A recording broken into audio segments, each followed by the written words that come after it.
(7명이) 갔다 왔는데 교회에서 한 4천만 원 정도 가까이 예산을 들여서 한 것은 우리 아이들에게 넓은 세계를 단순히 바라보는 거가 아니라 우리 기독교적인 시각과 성경적인 가치를 통해서 세상을 볼 수 있도록, 그래서 여행사도 기독교 여행사를 컨택을 해서 우리 아이들에게 그 기독교 문화라든지 우리가 어떻게 이런 일을 이루는가를 가르치는 겁니다. 그래서 교회에서는 큰 정말 투자를 해서, 돈이 있어 그런 게 아니고 거의 대출을 받았다시피 해서 이렇게 이루어진 거예요. 그래서 우리 아이들이 그런 것이 당장 한 번으로 어떻게 되는 건 아니지만 아이들에게 큰 비전, 꿈 이런 걸 심어주기 위해서 시작한 겁니다. 그래서 매년 이런 계획들을 한번 해보려고 합니다. 그래서 건강하게 잘 갔다 오고 기도해 주셔서 감사하고, 우리 갔다 온 아이들은 얼마나 큰 축복 가운데 갔다 왔는가를 우리가 꼭 생각해 봐야 돼요. 살아온 기적, 살아갈 기적이라는 책에는 아주 인상적인 에피소드가 있는데요, 이번은 지금 현재 교수입니다. 이 책의 저자는 미국에 있는 뉴욕 주립대학으로 유학을 가는데 6년 동안 박사학위를 따려고 고생한 끝에 논문이 마무리가 되었습니다. 그래서 이제 짐을 다 정리하고 논문 초고를 완성해서 딱 트렁크 하나만 가지고 LA에 있는 언니 댁에 놀러 갔다가 다시 뉴욕으로 돌아왔습니다. 공항에 친구가 나왔어요. 이 친구가 우리 집에 가서 차 한 잔만 딱 하고 가자 해서 그 친구 집에 들어가는데 커피를 마시려고 하는데 친구 딸이 집에 오더니 방금 도둑이 트렁크를 열어가지고 짐을 가져가 버렸다는 거예요. 이 교수님은 이 이야기를 듣자마자 기절했습니다. 왜냐하면 그 안에 논문 원본인 그 원본이 들어있기 때문에 그렇습니다. 요즘처럼 컴퓨터로 작성한 것도 아니고 그 당시는 전동 타자기로 일일이 치다 보니까 저장 공간도 없어요. 지난 6년 동안 수고한 땀의 결정체가 하루아침에 다 날아가 버렸어요. 그분은 지난 6년 동안 불편한 몸을 이끌고 목발을 짚어가면서 도서관에 가서 엉덩이에 종기가 날 정도로 박사학위 밟는 건 박살나는 일이라고 하더라고요. 박사를 나가면서 밤을 지새우면서 고생을 하면서 이제 논문이 완성이 되었는데 그 논문이 원본 자체가 사라졌으니까 그 마음이 얼마나 절망적이겠어요. 그 길로 기숙사로 돌아와서 방문을 잠가버리고 아무것도 먹지 않고 전화도 받지 않고 꼬박 사흘 밤낮을 보냈다고 합니다. 그때가 무더운 8월이었는데 두꺼운 커튼을 닫고 넋이 나간 채 침대에 누웠다고 합니다.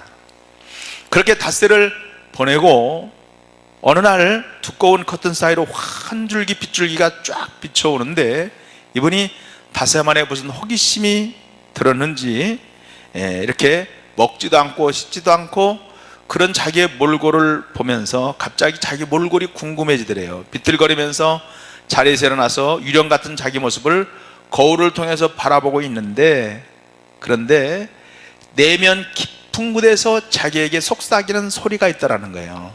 괜찮아, 다시 시작하면 되잖아. 이런 내면의 소리가 자기 속 깊은 곳에서 이렇게 딱 들리더래요. 다시 시작할 수 있어. 기껏 논문 가지고 그러니 그래 지금 살아있잖아, 건강하잖아, 이런 내면의 소리가 다 들리더래요. 그래서 그 내면의 소리를 듣고 도둑맞은 지 자기 수중에 남아있는 전 재산인 20불을 가지고 학교의 카페테리아에 가서 스낵바에서 닭튀김을 먹는데 그분 표현대로 토할 만큼까지 먹었다고 그래요. 왜냐하면 며칠을 굶었으니까. 그리고는 교수님을 찾아갔더니 그 논문 교수님이 기다렸듯이 나는 내가 그대로 무너지지 않을 줄 알았다, 다시 내가 일어날 줄 알았어, 용기를 주면서 기차 안에서 잃어버린 렌즈를 사라고 100불을 주더래요. 그렇게 다시 용기를 내서 논문을 다시 시작했는데 딱 1년이 걸렸다고 그래요. 한번 쓴 거기 때문에 시간이 짧겠죠. 안 해도 되는 수고를 1년이나 더 한다고 하니까 그게 얼마나 힘든 일이에요 사실은. 그렇지만 논문이 완성이 되었는데 보통 논문을 완성을 하면 맨 앞 페이지에 헌사라는 것을 씁니다. 헌사. 거기에 이분이 이런 글을 썼어요. 내게 생명을 주신 사랑하는 부모님께 이 논문을 바칩니다. 그리고 내 눈물을 훔쳐가서 내 삶에서 가장 좋은 교훈인 다시 시작하라는 법을 가르쳐준 그 도둑에게 감사합니다 하고 도둑에게 헌사를 보냈다는 것이죠. 남의 것을 훔쳐가고 칭찬 듣는 도둑은 아마 이분이 처음일 거라고 저는 생각이 드는데요, 그분은 이렇게 마무리를 합니다. 누군가 실패의 좌절을 안고 슬퍼하는 사람이 있다면 도둑에게 헌장한 내 눈물을 보여주면서 인생이 짧다지만 다시 시작하는 법을 배우기 위해서 1년은 충분히 투자할 가치가 있다고 말해주고 싶다 하는 거예요. 감동적이죠? 제가 말은 감동적으로 안 했지만 내용은 감동적이죠? 좀 그렇다고 좀 표정을 지어주세요. 우리가 오늘 읽었던 시편 57편 말씀은 같은 맥락에서 보면 지금 다윗도 역시 극심한 고통과 어려움에 빠져 있습니다. 4절에 보니까 내 영혼이 사자들 가운데서 살며 내가 불사르는 자들 가운데 누웠으니 곧 사람의 아들들 중이라. 그들이 이는 창과 화살이요 그들의 혀는 날카로운 활 같도다, 이렇게 말합니다. 위협을 막고 있는 자기 모습을 묘사를 그렇게 했습니다. 6절에 보니까 그들이 내 걸음을 막으려고 그물을 준비하였으나 내 영혼이 억울하도다. 여러분, 그 당시 권력자였던 사울 왕이 질투해서 다윗을 죽이려고 혈안이 되어 있는 상황에 얼마나 두려운 상황이고 얼마나 불안한 상황이겠어요. 그리고 얼마나 또한 억울합니까? 그 상황을 견딜 수 없어서 다윗이 동굴로 숨어 들어가 있는 상황입니다.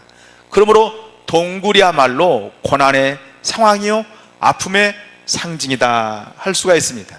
저는 이 시편 57편을 읽으면서 그리고 그 교수님의 글을 읽으면서 두 가지 교훈을 느끼는 것은, 첫 번째 교훈은 인생은 누구나 고난의 동굴을 피할 수는 있다 없다? 없다는 것입니다.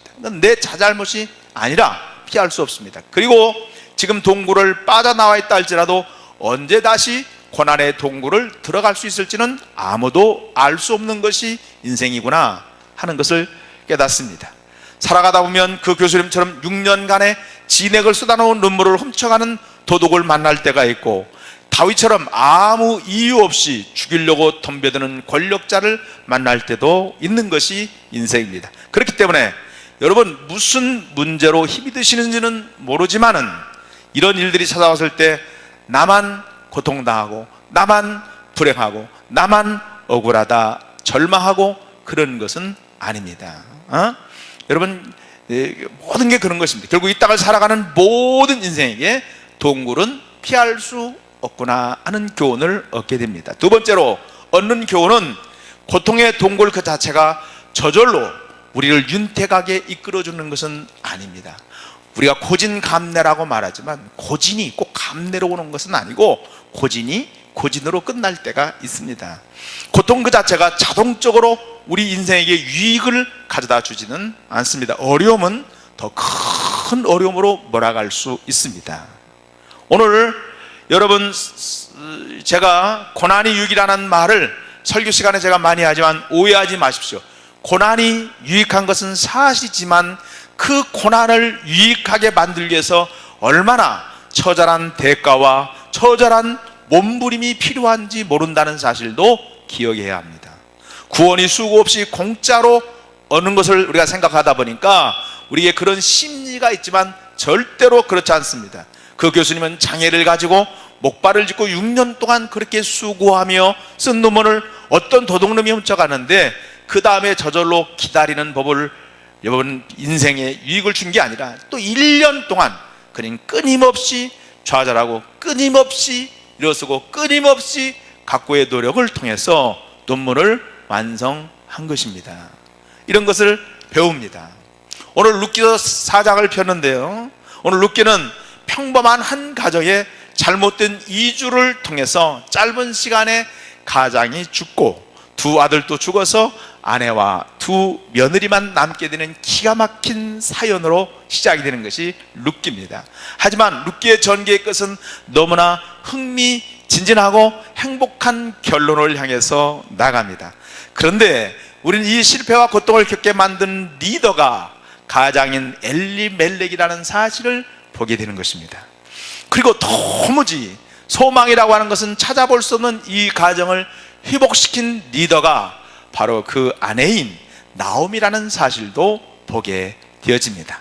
한마디로 말하면 리더가 중요하구나 하는 것을 깨닫게 되어집니다. 오늘 우리들도 작든 크든 어떤 모임이든 조직에서 각각의 리더로서 역할을 하고 있죠. 교회도 목자로서, 교사로서, 또 뭐 여러 가지 모습, 저 모습으로 리더 역할을 하는데, 그 리더 한 사람이 어떻게 하느냐에 따라서 그 공동체의 성공과 실패가 좌우가 되더라, 그런 말입니다. 특별히 오늘 드리고 싶은 말씀의 핵심은 가정에서의 리더인 부모의 역할입니다. 우리는 룻기를 통해서 하나님이 주신 가장의 리더십을 잘못 사용함으로써 자신뿐 아니라 자녀들에게 큰 고통을 안겨줬던 실패한 리더 엘리멜렉을 통해서 우리 자신을 돌아볼 수 있기를 바라고, 또 성공한 리더 회복과 축복을 이끌어간 나오미를 통해서 다시 한번 여러분 삶을 세워가는 저와 여러분 될 수 있기를 주님의 이름으로 축복합니다. 2011년에 오래된 거지만 서울신문에 난 기사를 보면 영국의 경제학 교사였던 폴 플래내건이라는 사람이 피부암 진단을 받고 불과 9개월 만에 그런 45세에 5살 먹은 아들 토마스와 1살 먹은 딸 루시를 남기고 세상을 등졌습니다. 그런데 그는 큰 고통 가운데도 자녀들을 위한 선물을 묵묵히 준비했습니다.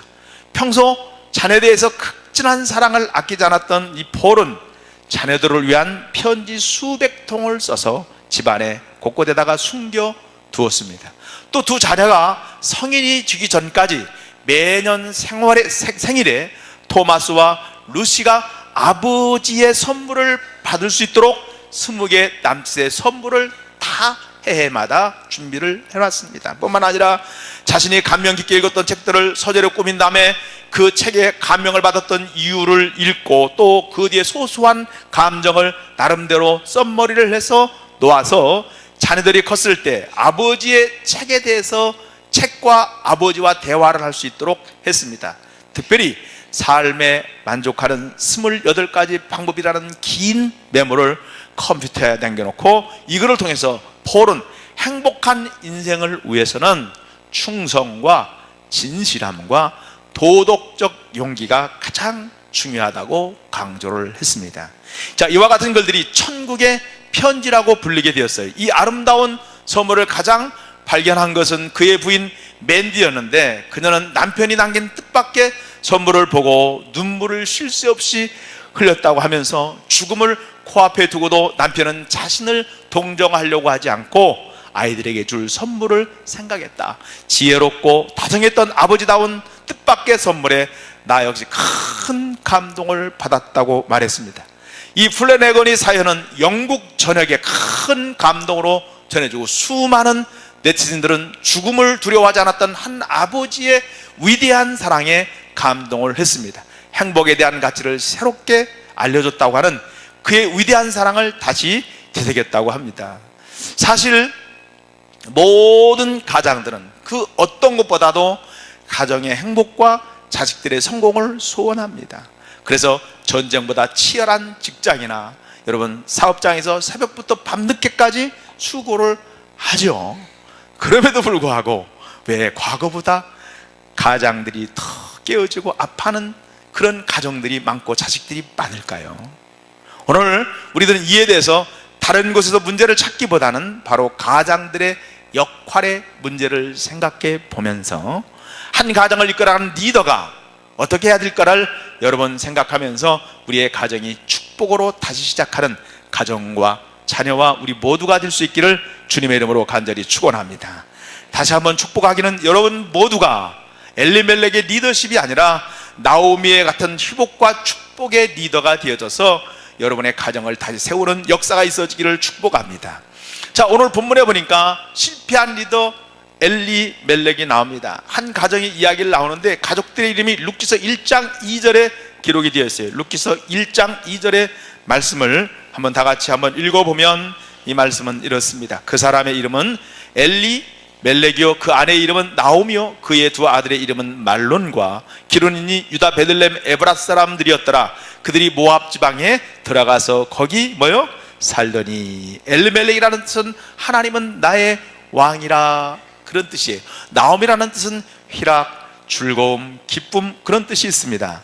이들은 이름처럼 하나님을 잘 섬기며 살아가는 사람이에요. 그리고 하나님께서 두 아들까지 철학하셔서 남부러울 곳이 없는 보통 행복한 가정이었습니다. 그런데 이들이 사는 베들레헴에 흉년이 들었어요. 여러분, 아무리 하나님을 잘 섬기는 가정일지라도, 제가 초반에 얘기했지만 사람들은 내가 실수하고 죄를 짓고 내가 잘못해서도 이런 흉년이 오지만 어쩔 수 없이 인생에는 실패를 경험할 수 있고 흉년을 만날 수 있고 질병을 만날 수 있고 억울한 일을 만나기도 합니다. 그런데 이런 상황에 우리는 진정으로 하나님을 믿는 사람이라면 위기를 만났을 때 가장 먼저 나 자신을 돌아보는 기회로 삼아야 합니다. 하나님은 우리를 사랑하실 때 우리 영혼이 잘 되기를 원하시고 그 다음에 범사가 잘 되기를 원하시는 분이에요. 그러므로 우리는 흉년과 같은 삶의 어려움을 만났을 때 가장 먼저 이 흉년을 통하여 하나님께서 우리의 잘못된 신앙과 삶을 깨닫게 하시기를 원하는 것을 여러분 깨달을 수 있기를 바랍니다. 우리가 자식을 키우고 있지만 잘못된 것을 뻔히 알면서도 자식이 원한다고 다 해주는 부모가 어디 있겠어요? 자식이 잘못되는데 가만히 구경만 하는 자식이 부모가 어디 있겠어요? 여러분, 그렇다면 흉년으로 온 가족의 고통을 받게 되었을 때 가장인 엘리멜렉은 누구보다 하나님 앞에 나가서 자신을 살피고 회개를 했어야 됩니다. 그리고 하나님의 은혜와 긍휼을 구해야 됐어요. 근데 안타깝게도 엘리멜렉은 선택한 방법은 실패하는 길이요, 망하는 길이요. 한마디로 엘리멜렉은 그 가정을 고통 속으로 몰아넣은 실패의 리더가 되었습니다. 오늘 우리는 엘리멜렉이 적어도 두 가지 면에서 리더로서 실패했는데요. 첫째는 육신의 유익을 선택한 리더입니다. 1장 1절의 말씀을 한번 다 같이 읽어봅시다. 1장 1절 말씀 다 같이. 사사들이 시작. 사사들이 치리하던데 그 땅에 흉년이 드니라. 유다 베들레헴의 한 사람이 그의 아내와 두 아들을 데리고 모압 지방에 가서 거류하였는데, 조금 전에 말씀드린 대로 하나님 앞에 회개하고 자신을 살피면서 기도했으면 참 좋을 뻔했습니다. 그런데 이 사람은 나오미와 두 아들을 이끌고 어디로 거류했어요? 모압 땅으로 이민을 간 겁니다. 이민 자체가 나쁜 건 아니죠. 아니지만은 하나님을 멀리 떠났다는 데 의미가 있습니다.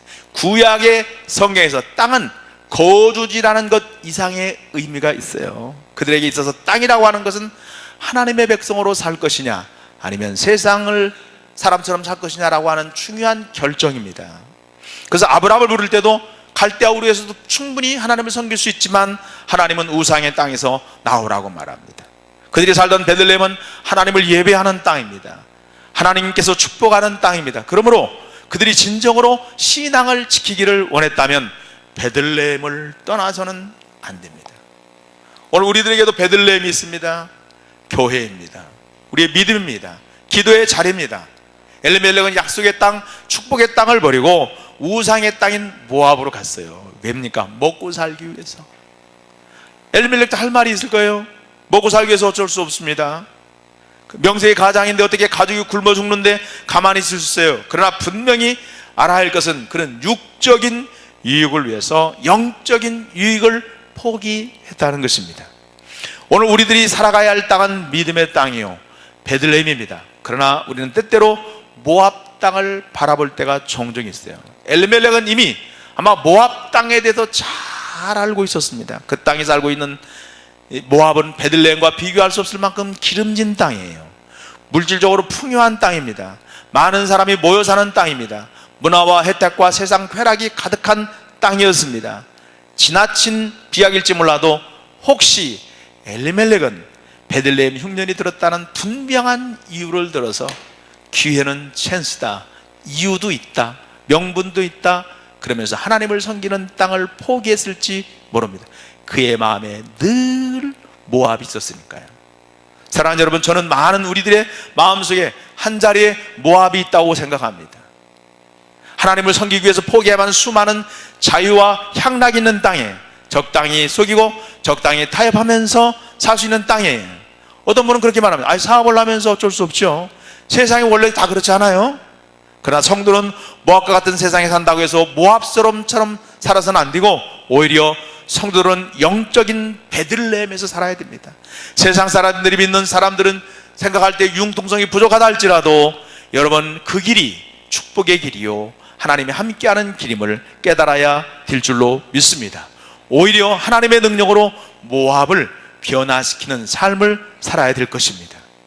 두 번째는 엘리멜렉의 실패한 리더는 신앙 교육에 실패한 리더입니다. 엘리멜렉과 나오미에게는 두 아들이 있었어요. 그런데 이 아이들이 태어날 때부터 건강이 좋지 않았던 것 같아요. 그렇게 짐작하는 이유는 아들들의 이름을 그렇게 지었는데요. 첫째 아들 이름이 말론입니다. 말론이라는 이름은 병약하다 그런 거예요. 아니 아들의 이름을 짓는데 병약하다 그렇게 어떻게 져요? 둘째 아들이 뭐예요? 기련인데 기련은 쇠약하다 그런 겁니다. 아니 귀한 아들을 낳고 세상에 병약하다 쇠약하다 이렇게 부정적으로 짓는 부모가 어디 있어요? 근데 이것은 히브리 사람이니까 가능해요. 히브리 사람은 추상적이지 않습니다. 늑대와 춤이라는 영화를 보면요 주인공 이름이 영화 제목과 동일한데요 그것은 인디언인 주인공이 늑대가 보는 앞에서 모닥불을 피워놓고 춤을 추니까 늑대와 춤을 이름을 그렇게 줬어요. 어쨌든 이렇게 허약한 아들들을 양육한 부모는 힘이 많이 들었을 거예요. 그렇지만 하여간 모압의 땅에 가서 이방 며느리를 본 것도 잘못이죠. 구약 성경에 보니까 하나님이 이방인과 결혼하는 것을 금한 이유는 다른 거 아닙니다. 전적으로 신앙 때문이에요. 신앙. 그래서 이렇게 볼 때 엘리멜렉이 고향을 떠난 것은 단순한 이민이 아니라 세상을 향하여 가는 것이고 믿음을 포기하는 일이었습니다. 여러분 모압 땅에서 세상적으로 더 좋고 평안한 삶을 살기 위해서 모압 여인과 결혼시킨 그 부모의 결정은 그 자녀들에게 말할 수 없는 고통으로 돌아오게 되어졌습니다. 사랑하는 여러분, 우리의 믿음이 당대에 끊어지지 말고 오히려 우리의 믿음보다 우리의 자녀들의 믿음이 더 좋고 더 풍성해지고 큰 믿음이 될 수 있기를 간절히 축원합니다. 엘리멜렉의 실패한 리더예요. 그러나 회복과 축복의 리더 나오미가 나옵니다. 나오미는 하나님께로 돌아가자 그랬어요. 흉년을 만난 엘리멜렉의 가족은 가장의 인도를 따서 베들레헴을 떠나서 모압으로 갔지만 결과는 너무나 비참했습니다. 자신도 죽고 사랑하는 두 아들, 병약한 쇠약한 두 아들 다 죽었어요. 이제 무조건 엘리멜렉을 따라온 이제 아내 나오면 홀로 남았습니다. 이런 경우를 하면 오늘날도 그렇지만은 당시 얼마나 막막한 상황이에요. 보통 나오미의 경우를 하면 무슨 소망이 남아 있습니까? 남편 죽었죠. 두 아들 죽었죠. 다 죽었어요. 완전히 망했습니다. 회복에 불능이에요. 사랑하는 여러분, 이런 일이 여러분에게 일어나서는 안 되겠지만 혹시 이런 비슷한 상황이 내 삶에 이루어지고 있고 이런 일이 일어난다면 오늘 나오미를 통해서 용기를 얻고 다시 일어서는 역사가 있기를 축복합니다. 이제 나오미는 새로운 리더가 되었습니다. 남편을 잃은 두 며느리의 리더가 되었습니다. 그는 자기 남편 엘리멜렉이 리더로 있을 때 실패했던 모든 원인을 생각해 봤어요. 왜 우리가 이렇게 되었을까? 왜 우리 가정이 이런 슬픔이 찾아왔을까? 그런 감사하게도 그 이유를 깨달았습니다. 바로 하나님을 떠난 까닭이에요. 이제 나오미는 하나님께 원망을 하거나 남을 탓하거나 불평하지 않았어요. 풍족하게 떠났으나 빈손으로 돌아가게 된 것은 우리의 불신앙과 우리의 죄 때문이라는 것을 인정을 했습니다. 오늘 나오미를 통해서 우리에게 주시는 말씀은 문제의 원인이 밖에 있는 게 아니라 나에게 있구나 하는 거예요. 깨끗이 그것을 인정했습니다. 어느 가정에서 있었던 일인데요, 이 집안에는 늘 구박받는 아내가 있었습니다. 뭐 받는? 구박을 받는. 왜냐하면 일마다 사고를 쳐요. 아내는 물을 틀어놓은 채 위치를 해서 집안을 온통 물바다로 만듭니다. 빨래를 삶겠다고 가스불에다 올려놓고 깜빡 잠들어가지고 집을 불낼 뻔했어요.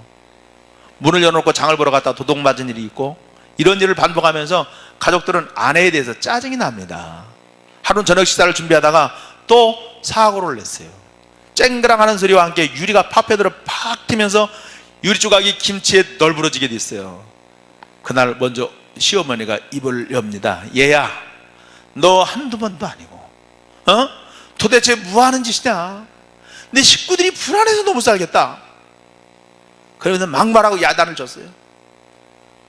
그러니 그냥 거기다 또 남편이 또 한 방 더 합니다. 도대체 당신 정신을 어디다 두고 다니는 거냐? 정신 차리라고. 우리 충청도 말로 이어판내야 뭐 이렇게 얘기했겠죠. 그러니까 남편이, 아내가 그냥 기가 팍 죽었어요.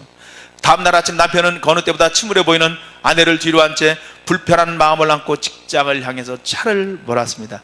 바로 그 순간 라디오에서 한마디 말이 딱 흘러나오는데, 아내는 남편의 사랑을 먹고 사는 존재입니다, 이런 말이 딱 흘러나오는 거예요. 그 은혜를 받았어. 그렇다면 나는 이 남편이 그래도 괜찮은 사람이에요. 참 깨닫는 게 이렇게 중요해. 그 남편은 생각했습니다. 과연 나의 아내는 이날까지 무엇을 먹고 살아왔는가? 꽃다운 나이에 장남에게 시집와서 시부모님 모시고 고생하며 살아왔는데 나는 아내에게 무엇을 해줬나? 생각이 여기서 딱 미치니까 코가 찡 하는 거예요. 그러니까 눈물이 막 흘러나와요. 주체할 수가 없어요. 내가 아내한테 사랑을 주지 못했고, 그날 밤에 난생 처음으로 꽃을 사들고 집에 들어가서 웬 꽃이냐 묻는 식구들을 말 듣지 않고 여러분 안방으로 들어가서 그 아내를 왈칵 끌어안았습니다. 무슨 영문인지 모르는 아내는 밀어내려고 했지만 더 힘을 줘서 끌어안았습니다. 이제까지 당신 얼마나 힘들었어? 시집와서 시부모 섬기고 가정살림하느라고 얼마나 힘들었어. 이제 내가 당신의 쉼터가 되어줄게. 그 밤에 어떻게 됐는지는 모르겠어요. 하여간 그랬다는 거예요. 그러니까 서로가 회복이 됐다. 여러분, 이제 나오미는 자부들을 불러놓고 어리석은 어머니를 버리고 친정으로 돌아가라고 권면합니다. 늦게나마 환란의 원인을 바로 알았고 시인하면서 회개하는 태도를 취했습니다. 남에게 아내가 잘못이 아니라, 남편이 잘못이 아니라 뭐예요? 자기가 잘못이 있다는 거예요. 우리가 요즘 뭐 축적의 힘이라는 게 있죠. 이정동 서울대 교수가 쓴 축적의 힘이라는 책이 있는데, 이분이 스케일업이라는 말을 썼어요. 스케일업. 혁신이라는 건 없다는 거예요. 모든 게 그 축적의 힘을 가지고 그걸 스케일업을 하는 힘이 크다는 거예요, 이 사업에서. 그래서 예를 들어서 이런 표현을 합니다. 우리가 핸드폰 무슨 시스템으로 쓰죠? 안드로이드 시스템을 쓰죠. 구글 앱을 쓰잖아요, 삼성은. 그죠? 삼성이 안드로이드를 살 때 600억에 주고 샀는데 그걸 스케일업을 했어. 이걸 만들어냈어요. 600억짜리 사가지고 만들어냈는데 지금 시가로 얼마냐면 300조예요. 눈을 뜨셔야 돼. 300조가 지금 들어왔는데 지금 눈을 감을 수가 있어요, 지금요. 그러니까 만들어내. 스케일업을 해야 된다는 거예요. 축적을 해서 만들어요. 그러니까 아내와 남편, 어떤 남자가 중요한 게 아니라 그 여자를 만들어내는 힘이 중요하다는 거예요. 그 여자를 가꾸고 세우고. 그래서 600억짜리인데 300조로 만들어내는 힘을 스케일업, 축적의 힘이라는 거예요. 남편이 현잖아요. 600억짜리요. 근데 600억이라는 건 아니지만 하여간 만들어. 그래서 사랑하고 격려하고 위로하고 힘을 줘서 얼마짜리로 만들어야 돼? 300조를 만드는 힘, 이게 스케일업이라는 거예요. 세상에 새로운 여자, 새로운 남자 없습니다. 다 똑같아. 그죠? 다 그걸 만들어내는 거예요. 만들어내. 사랑하고. 새로운 여자가 있다. 나는 새로운 여자. 그걸 바람둥이라고 그러는 거예요. 자꾸 새로운 걸 찾아가면. 알죠? 이게 뭐냐면 이런 힘이에요. 그러니까 이런 힘을 기르는 게 이 사업에서도 굉장히 아이디어는 많다는 거예요. 아이디어는 수만 가지, 수천 가지가 넘친다는 거예요. 아이디어로 세상을 바꾸는 게 아니라는 거예요. 그 아이디어를 그를 축적해서 만들어서 그를 키워내는 힘을 뭐라고 한다? 그걸 축적의 힘이라는, 거기 사업이 그렇게 중요하다는 거예요. 하여간 뭐 이거 제가 뭐 엉뚱한 얘기를 좀 했지만은 하여간 있는 아내, 있는 남편 잘 가꾸시기 바랍니다. 하여간 그래 했는데요.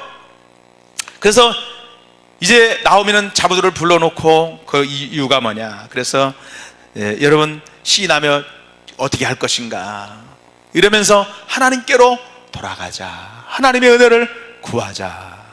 10년 만에 고향으로 돌아옵니다. 저는 성경에서 꼭 닮은 꼴을 보는데 바로 돌아온 탕자를 봐요. 아비 집을 떠나서 먼 나라로 갔던 탕자가 그곳에서 엄청난 고난을 체험한 다음에 아비 집 좋다는 것을 그때 깨달았습니다. 그리고 드디어 내가 아버지께로 돌아가리라. 그리고 아버지는 그를 받아주셨으면 물론 그의 모든 주의도 회복했습니다. 오늘 하나님께서 하나님의 품을 떠나 방황하다 어떤 실패를 경험했던지, 어떤 상황과 어떤 형편을 맞았는지 하나님께로 돌아오기만 한다면 하나님은 회복시켜 주시는 하나님, 복을 다시 쏟아부어 주시는 하나님임을 여러분 믿으시기를 간절히 축원합니다. 제가 아는 목사님 한 분이 막내 아들이 중학교 1학년인데 소위 음악 신동 소리를 들었어요. 그럼에도 불구하고 경기도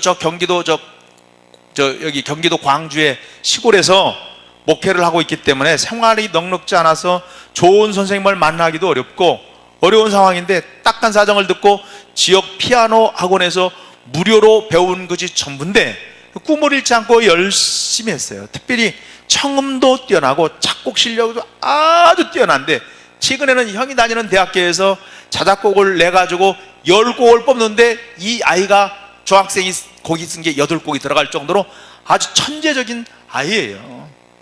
이 아이가 어떻게 해가지고 미국에서 그냥 가르쳐 주겠다는 선생님이 있어서 무작정 미국으로 보냈는데 불과 몇 달이 자라서 이 아이가 병이 발견이 되는데 림프암, 혈액암이 되었습니다. 병원에 입원을 했지만 불법 체류자가 되어서 소셜 넘버가 없으니까 이 치료가 어려운 거예요. 치료 자체도 안 되는 거예요. 근데 하나님의 은혜로 좋은 사회복지사를 만나고 정책 결정권자를 만나서 수억이 넘는 모든 치료를 무료로 받게 되는 그런 은혜를 얻게 된 거예요. 우리는 참 세계에서 우리나라가 의료보험이 1등입니다. 1등. 저는 어렸을 때 아프면 병원 못 갑니다. 병원 갈 생각 안 했어요. 모든 건 다 2가지면 끝납니다. 부채뼈 할명수르면 끝납니다. 머리 아프면 명랑이라는 거 있어요. 먹으면 명랑해집니다. 그걸로 끝나지 무슨 뭐 의료 이렇게 안 가요. 거기를 어딜 가요. 갈 수가 없어요. 비싸서 가지도 못하고.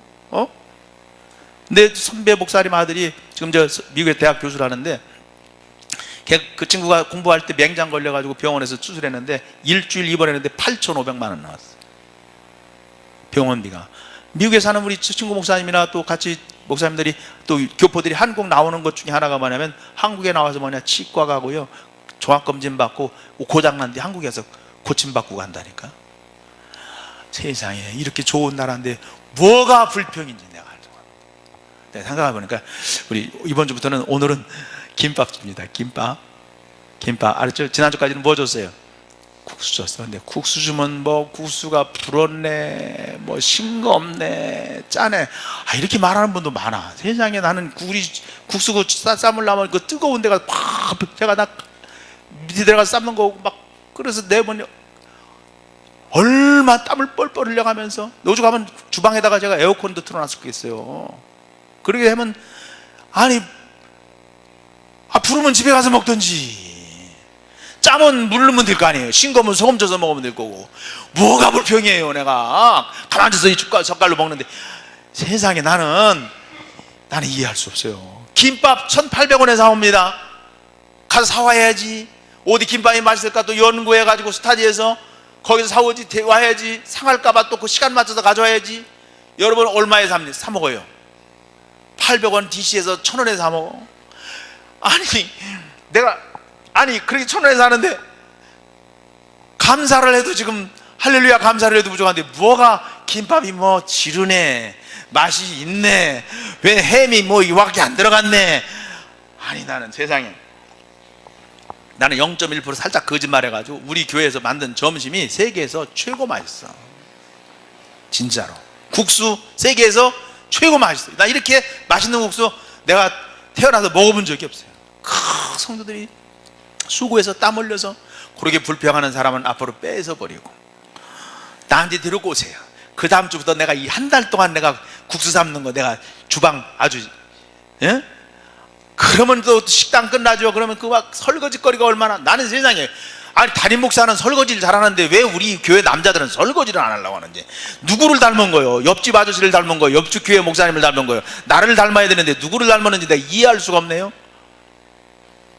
불평하면 안 돼요. 감사해야지.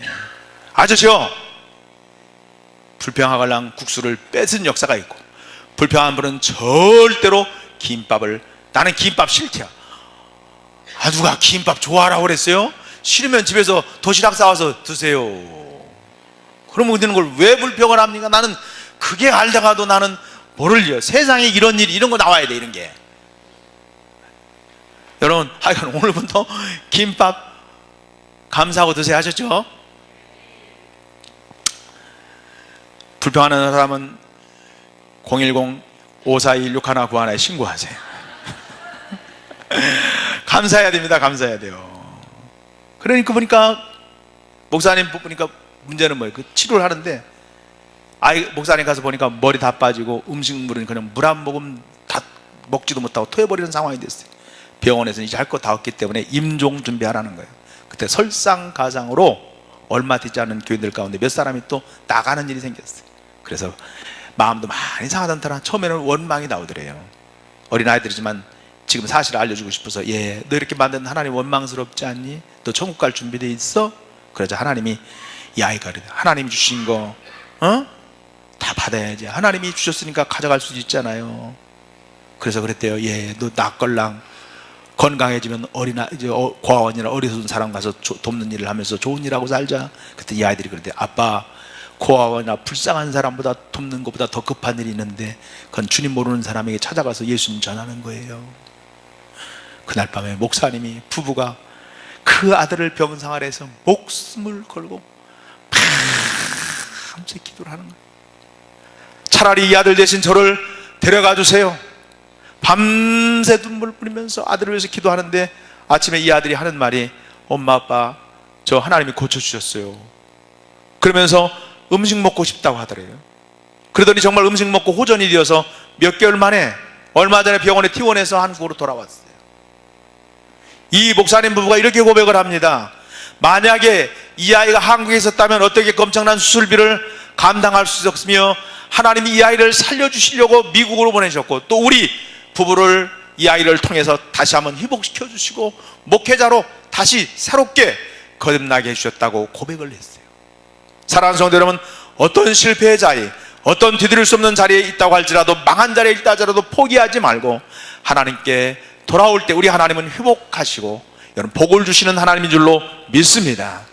오늘 여러분의 가정이 어떻든지, 사회가 어떻든지 어떤 부분에 리더의 위치에 있을 거예요. 그렇다면 여러분 지금까지 실패의 리더입니까? 아니면 축복과 회복의 리더인가요? 바라기는 오늘 이 시간 이후로부터 회복의 리더, 축복의 리더가 되어지기를 예수 그리스도의 이름으로 간절히 축원합니다. 늦었다고 생각하지 마시고 오늘 나오미의 처지를 생각하면서 나오미에게 소망이 있다면 우리에게도 소망이 있습니다. 우리 여러분 모두가 회복되어져서 축복의 리더로, 회복의 리더로 주님 앞에 쓰임받는 우리 모두가 되어지기를 예수 그리스도의 이름으로 간절히 축원합니다.